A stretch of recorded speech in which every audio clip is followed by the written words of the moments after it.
Assalamualaikum warahmatullahi wabarakatuh. Sekarang kita masuk ke masih tentang proklamasi kemerdekaan Indonesia, tapi sekarang bagian tentang penyebaran berita kemerdekaan. Oke, setelah Indonesia melakukan proklamasi kemerdekaan, salinan teks proklamasi itu diserahkan kepada Kepala Bagian Radio Kantor Berita Domei, yaitu Bapak Waidan B. Panelewen melalui wartawannya Syahrudin. Jadi salinannya itu diberikan kepada kepala radio tersebut. Selanjutnya Waidan Panelewen akhirnya memerintahkan salah satu markonis atau salah satu penyiarnya, yaitu F. yang kemarin sudah Ibu bilang dia berhasil menyelamatkan 3 foto tentang proklamasi kemerdekaan. Jadi F. diperintahkan oleh Panelewen untuk menyiarkan berita proklamasi secara 3 kali berturut-turut. Nah, setelah disiarkan, siaran pertama masih bisa lancar. Selanjutnya di siaran kedua, setelah berhasil menyiarkan, tentara Jepang datang ke kantor berita Domei dan melarang untuk menyiarkan siaran tersebut. Jadi di siaran kedua itu dipatahkan oleh Jepang. Nah, selanjutnya kenapa sih Jepang melarang untuk menyebarkan berita kemerdekaan? Karena kan Jepang diharuskan menjaga status Indonesia agar tidak berubah menjadi negara merdeka. Karena kan nanti Indonesia akan ditentukan nasibnya oleh sekutu atau oleh Amerika atau negara pemenang Perang Dunia Kedua. Jadi Indonesia tidak boleh menentukan nasibnya sendiri. Nah, itu adalah tugasnya Jepang. Nah, makanya di sini Jepang diharuskan untuk tidak mengizinkan Indonesia melakukan proses kemerdekaan. Nah, selanjutnya meskipun demikian, siaran berita proklamasi tetap diulang hingga sampai setengah jam sekali. Itu diulang hingga siarannya berhenti sampai jam 4 sore. Nah, selanjutnya di sini ada beberapa dampak dari penyebaran berita proklamasi. Yang pertama adalah pimpinan tentara Jepang itu di Jawa menyatakan, dia bilang kalau berita yang disebarkan dari kantor berita Domei itu dianggap sebagai sebuah kebohongan dan kekeliruan, sehingga diperlukan untuk diralat. Lalu selanjutnya tanggal 20 Agustus 1945 Jepang akhirnya menyegel atau menutup kantor berita Domei dan semua pegawainya dilarang masuk. Tetapi di sini kepala kantor berita Domei yaitu Waidan B. Panelewen tidak tinggal diam. Dia dibantu para teknisi radio seperti Sukarman, Sutanto, Susila Harja dan juga Suhandar itu membuat pemancar baru. Lalu selanjutnya mereka membawa peralatan-peralatan dari kantor berita Domei, dibawa pulang ke rumah Waidan Panelewen di Menteng 31 di Jalan Menteng 31. Akhirnya pemancar baru berhasil didirikan dengan kode panggilan DJK berhasil didirikan, dan dari sinilah berita proklamasi kembali disiarkan karena mereka tidak boleh menyiarkan berita proklamasi di kantor berita Domei. Jadi mereka menyiarkannya langsung di rumahnya kepala kantor berita Domei itu Waidan Panelewen. Lalu dampak yang kedua dengan disebarkannya berita proklamasi ini adalah Gunsei Kanbu. Gunsei Kanbu ini tentara Jepang itu memanggil Soekarno dan Hatta untuk meminta pertanggungjawaban atas tindakannya melakukan proklamasi kemerdekaan. Bahkan mereka memerintahkan agar Soekarno dan Hatta itu membatalkan isi proklamasi kemerdekaan yang telah terlanjur dibacakan. Tetapi jelas Soekarno dan Hatta menolak perintah tersebut karena dia ngerasa atau Jepang juga melanggar janjinya untuk memberi kemerdekaan. Jadi kenapa kita mesti mengikuti lagi perintah dari Jepang?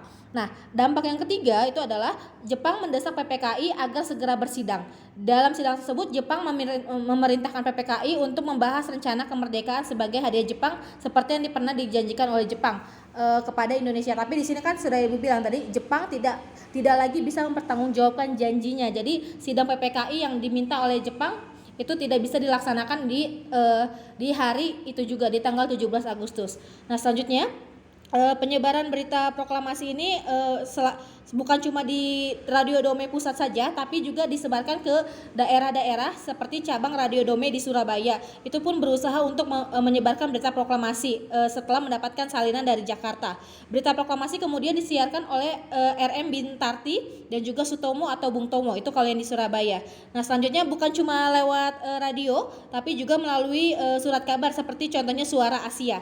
Kalau di Semarang, berita proklamasi dikirim oleh kantor Domei di Jakarta melalui MR Wongsonegoro. Nah, di mana Wongsonegoro ini menjabat sebagai Fukusuchokan atau wakil residen Semarang. Nah, Wongsonegoro kemudian membaca proklamasi tersebut dalam sidang pleno. Jadi lagi ada sidang pleno di Semarang hingga akhirnya hasil dari sidang pleno itu dia juga membacakan naskah proklamasi, dan akhirnya para peserta rapat menerima hasil sidang pleno, dan hasilnya pun disebarkan lewat surat kabar dan radio Jepang Dan juga kalau di Bandung disebarkan lewat sama seperti surat kabar dan juga radio, di mana radio kalau di Bandung disebut dengan Hoso Kanri Kyoku. Nah, surat kabar di Bandung bernama surat kabar harian Cahaya serta surat kabar Suara Merdeka. Itu nama-nama surat kabarnya. Sedangkan kalau di luar negeri, ini menurut SK Trimurti tanggal 18 Agustus, artinya besoknya, sebuah kantor berita Amerika Serikat di San Francisco telah memberitakan kemerdekaan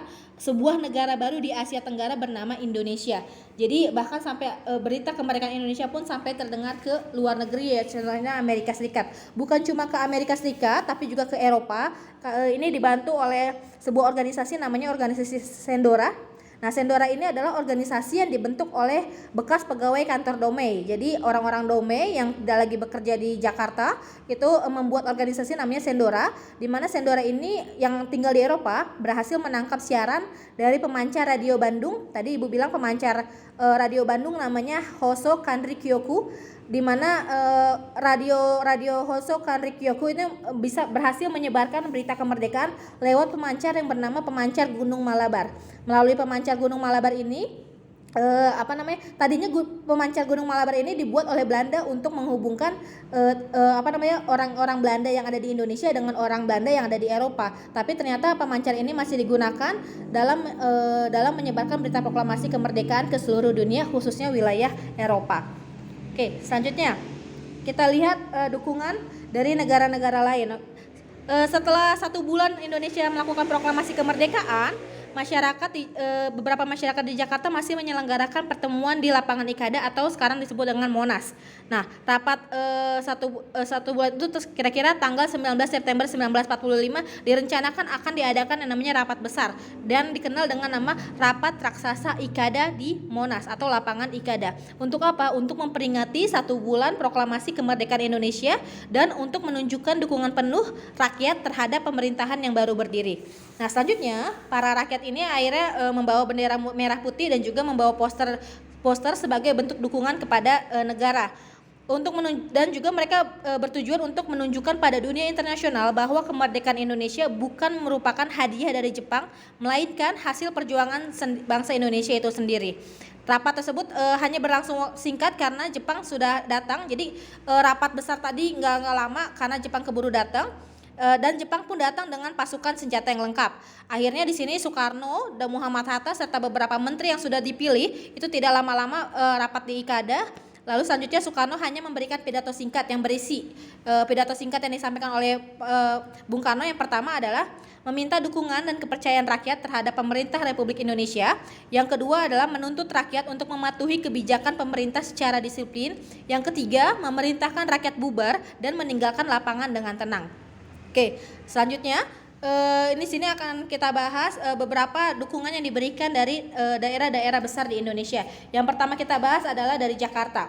Oke, kalau dari Jakarta jelas Jakarta langsung tahu berita kemerdekaan hari itu juga karena kan peristiwa kemerdekaan di Jakarta kan. Lalu selanjutnya para pemuda langsung bergerak cepat dalam menyebarkan berita proklamasi. Tokoh muda yang banyak berperan dalam menyebarkan proklamasi diantaranya adalah A.M. Hanafi, Anwar Cokro Aminoto, A.R. Baswedan, Adam Malik, dan juga Yusuf Rono Dipuro. Selanjutnya mereka juga berhasil menurunkan wali kota Jakarta, di mana kan wali kota Jakarta itu adalah orang Jepang, yaitu Shigo Hasegawa. Dan Shigo Hasegawa harus memberikan jabatan wali kotanya kepada wakilnya yang bernama Suwiryo. Akhirnya secara resmi Suwiryo dilantik menjadi wali kota Jakarta pertama oleh Presiden Soekarno pada akhir September 1945. Selanjutnya di kota Bandung. Di kota Bandung di sini yang menyebarkan berita proklamasi adalah Barisan Pelopor. Dia menyebarkannya siang hari di tanggal 17 Agustus 45. Mereka melakukan pendudukan kantor berita di Bandung dan menyiarkan berita proklamasi sampai pukul 7. Jadi mereka baru tahu siang hari dan disiarkan sampai pukul 7 malam. Di kota Bandung, siaran berita proklamasi kemerdekaan Indonesia juga disiarkan dalam bahasa Inggris juga. Selanjutnya mereka juga, para pemuda ini melakukan pendudukan terhadap kantor-kantor pemerintahan Jepang. Yang ketiga di Semarang. Di Semarang mereka juga mengetahui berita kemerdekaan ini pada tanggal 17 Agustus melalui siaran kantor berita Domei. Selanjutnya Wongsonegoro yang sudah Ibu sebutkan sebelumnya, itu dia berhasil membacakan berita proklamasi di hadapan sidang Jawa Hokokai. Jadi Jawa Hokokai itu lagi sidang, lagi rapat pleno, dia membacakan berita kemerdekaan di sana. Selanjutnya hasil sidang tersebut atau hasil pembacaan naskah proklamasi itu disambut meriah oleh anggota Jawa Hokokai yang hadir saat itu. Wongsonegoro pun mengajak rakyat untuk segera melakukan perayaan kemerdekaan dan melakukan pemindahan kekuasaan dari tangan Jepang. Lalu selanjutnya rakyat juga ikut menggelar pawai dan membawa bendera merah putih di jalur-jalur utama kota Semarang. Nah, selanjutnya di Yogyakarta. Oke, di Yogyakarta penyiaran berita kemerdekaan itu sudah diterima dari tanggal 17 Agustus, tapi di penyiaran tentang berita kemerdekaan dilakukan secara sembunyi-sembunyi. Salah satu tokoh yang berperan besar dalam menyebarkan berita kemerdekaan di Yogyakarta adalah Ki Hajar Dewantara. Selanjutnya berkat penyebaran berita kemerdekaan di sini akhirnya diketahui juga oleh Sultan Yogyakarta yang bernama Sri Sultan Hamengkubuwono IX. Dia tahu dari mana? Sri Sultan itu tahu dari surat kabar harian Sinar Matahari yang terbit tanggal 19 Agustus 45. Jadi sudah diketahui merdeka dari tanggal 17, tapi baru disebarkan lewat surat kabar itu tanggal 19 Agustus. Makanya Sultan Jogja baru tahu 2 hari kemudian. Karena sebelumnya kan hanya diberitakan secara sembunyi-sembunyi oleh Ki Hajar Dewantara. Nah, selanjutnya di hari itu juga atau di tanggal 19 Agustus 45, Sri Sultan Hamengkubuwono mengirim surat surat telegram gitu ya kepada Soekarno dan juga Bung Hatta yang berisi ucapan selamat atas terpilihnya kedua tokoh tersebut sebagai presiden dan wakil presiden. Selanjutnya Sri Sultan Hamengkubuwono IX serta Paku Alam ke-8 itu jadi Sri Sultan Hamengkubuwono sebagai pemimpin Kesultanan Yogyakarta dan Paku Alam ke-8 sebagai pemimpin dari Paku Alaman menyatakan dukungannya terhadap Republik Indonesia melalui maklumat tanggal 5 September 1945 dan juga akhirnya Jogja ditetapkan berdasarkan Komite Nasional Indonesia Daerah, dibentuklah daerah Yogyakarta di akhir Agustus 1945. Untuk Yogyakarta ini merupakan hal yang unik ya, karena apa? Keraton Yogyakarta kan tadinya merupakan sistem pemerintahan tersendiri dengan sistem pemerintahan tradisional feodalistik. Artinya dia tuh adalah kerajaan sendiri, tapi dengan dimerdekakannya Indonesia tahun 45 akhirnya dia berubah menjadi bagian dari Republik Indonesia. Jadi dia nggak berdiri sendiri, tapi kesultanan ini ada di bawah Republik Indonesia. Jadi jangan walaupun berpikir kok di dalam negara ada kerajaan, tapi kan sistem kerajaan di sini bukan kerajaan yang setara seperti negara. Kerajaan di sini bisa dibilang kerajaan yang bisa dibilang hasil kebudayaan. Jadi tadinya keraton yang awalnya hanya berfungsi sebagai pusat kekuasaan yang menduduki posisi penting pada masa Mataram akhirnya berubah setelah kemerdekaan. Itu akhirnya keraton di bawah pimpinan Sri Sultan Hamengkubuwono IX dan Paku Alam 8 Yogyakarta menyatakan bergabung dengan Indonesia dan menjadi daerah istimewa dalam Negara Kesatuan Republik Indonesia. Oke, selanjutnya di Surabaya. Kalau di Surabaya itu justru ini lebih lama ya. Karena kan kalau tadi di Jakarta, Bandung, Semarang, Jogja itu diterimanya tepat di tanggal 17 Agustus, tapi kalau di Surabaya justru baru diterima 6 hari kemudian tanggal 23 Agustus 1945. Hal ini dikarenakan di Surabaya terdapat pemadaman listrik serta adanya aturan jam malam. Nah, karena berita ini, akhirnya Sudirman sebagai asisten residen itu dia baru dapat berita melalui telegram dari KNIP agar pemerintah daerah Surabaya segera membentuk yang namanya KNI atau Komite Daerah Pusat. Oke, Komite Nasional Indonesia ini di daerah Surabaya baru dibentuk tanggal 28 Agustus 1945.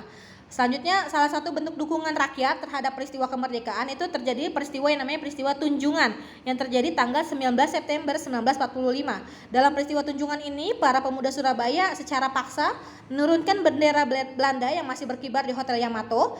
Lalu ini yang paling terkenal ya. Jadi para pemuda tadinya meminta pemilik hotel untuk menurunkan bendera Belanda karena Indonesia sudah merdeka. Tetapi pemilik hotel menolak permintaan tersebut dan akhirnya pemuda memaksa untuk datang naik ke atas Hotel Yamato dan merobek bagian biru dan hingga tersisalah bendera merah putih. Inilah yang menjadi cikal bakal nanti lahirnya peristiwa pertempuran 10 November.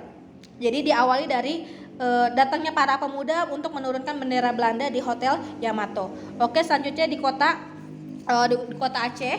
Untuk di kota Aceh ini berita kekalahan Jepang atau berita kemerdekaan Indonesia baru diterima tanggal 22 Agustus 1945, artinya 5 hari kemudian. Selanjutnya pemuda yang tadinya ada di Heiho serta Gyugun itu dipulangkan ke rumah masing-masing. Nah, para pemuda tersebut akhirnya memilih untuk bergabung membuat yang namanya Gabungan Ikatan Pemuda Indonesia di bawah pimpinan Ali Hashmi dan juga pemimpin redaksi harian Aceh Simbun. Selanjutnya, jadi Ali Hashmi membuat organisasi baru namanya Ikatan Pemuda Indonesia, di mana Ali Hashmi juga merupakan pemimpin dari redaksi harian Aceh yang bernama Simbun atau Aceh Simbun. Nah, selanjutnya para pemuda yang ada di Aceh juga melakukan pawai di Kutaraja. Kutaraja sekarang disebut dengan Banda Aceh sebagai bentuk dukungan terhadap lahirnya Republik Indonesia. Nah, selanjutnya di Kalimantan.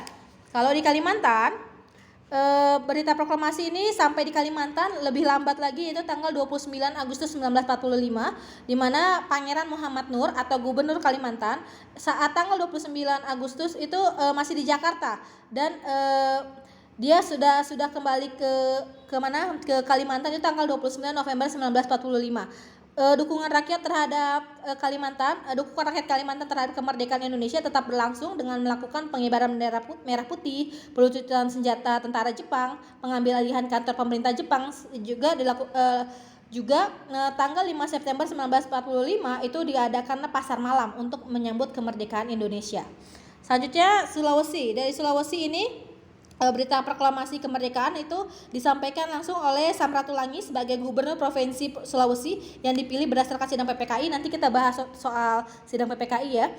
Akhirnya Samratulangi diberi mandat untuk menyusun pemerintahan di Sulawesi. Nah, Samratulangi lalu menyusun pembentukan Komite Nasional Indonesia di daerah Sulawesi untuk menindaklanjuti mandat tersebut. Selanjutnya Sulawesi pun secara diam-diam berhasil memperbanyak teks proklamasi dan menyebarkannya ke seluruh Sulawesi hingga akhirnya tanggal 17 September 1945 bendera merah putih berkibar di kantor pemerintah Sulawesi Tenggara. Di daerah lain di daerah Sulawesi seperti Kolaka, Wakatobi, Lasusua juga ikut mendengar berita kemerdekaan dan ikut menyambut dengan cara mengibarkan bendera merah putih. Oke, sebenarnya ada 2 kota lagi, tapi di sini sepertinya nggak kelihatan. Ibu bahas yang kota selanjutnya adalah kota Palembang. Kota Palembang ini yang melakukan penyebaran berita kemerdekaan ini dilakukan oleh anggota PPKI yang berasal dari Sumatera, yaitu Teku Muhammad Hasan, MR Abbas, dan juga Dr. M. Amir. Jadi ada 3 orang yang menyebarkan di Palembang. Nah, mereka datang ke Palembang itu tanggal 24 Agustus 1945. Jadi Teku Muhammad Hasan ini mengkoordinasi seluruh masyarakat untuk menyebarkan berita proklamasi kemerdekaan. Para pemuda melakukan pemasangan bendera merah putih, mengadakan pawai kemerdekaan, serta merebut dan melakukan aksi pembobolan penjara. Salah satu tokoh penting dalam peristiwa penyebaran berita proklamasi di Palembang ini adalah Akagani. Akagani adalah tokoh penting yang berperan sebagai koordinator keamanan di Sumatera. Selanjutnya Akagani ini akhirnya dilantik menjadi Ketua Komite Nasional Indonesia Daerah Sumatera Selatan pada tanggal 3 September 1945. Oke, kota terakhir yang akan kita bahas di sini adalah kota Jambi. Kota Jambi di sini pertama kali mendapat berita kemerdekaan disampaikan oleh R. Sudarsono, yaitu seorang pemimpin organisasi buruh tambang minyak. Jadi Sudarsono mendapat berita tersebut dari Akagani. Jadi dia dapat dari Palembang melalui saluran telepon. Jadi Akagani nelpon Sudarsono. Selanjutnya Sudarsono pun menyebarkan berita proklamasi tersebut ke seluruh Jambi hingga akhirnya tanggal 22 Agustus 45 para pemuda yang dipimpin oleh Husip Akib dan juga Amin Aini mengibarkan bendera merah putih di puncak menara air di Jambi. Lalu selanjutnya 3 hari kemudian dilakukan pengangkatan kepala residen Jambi, yaitu Dr. Sagaf Yahya. Jadi Dr. Sagaf Yahya ini diangkat sebagai kepala residen Jambi. Oke, untuk ini sampai sini. Wassalamualaikum warahmatullahi wabarakatuh.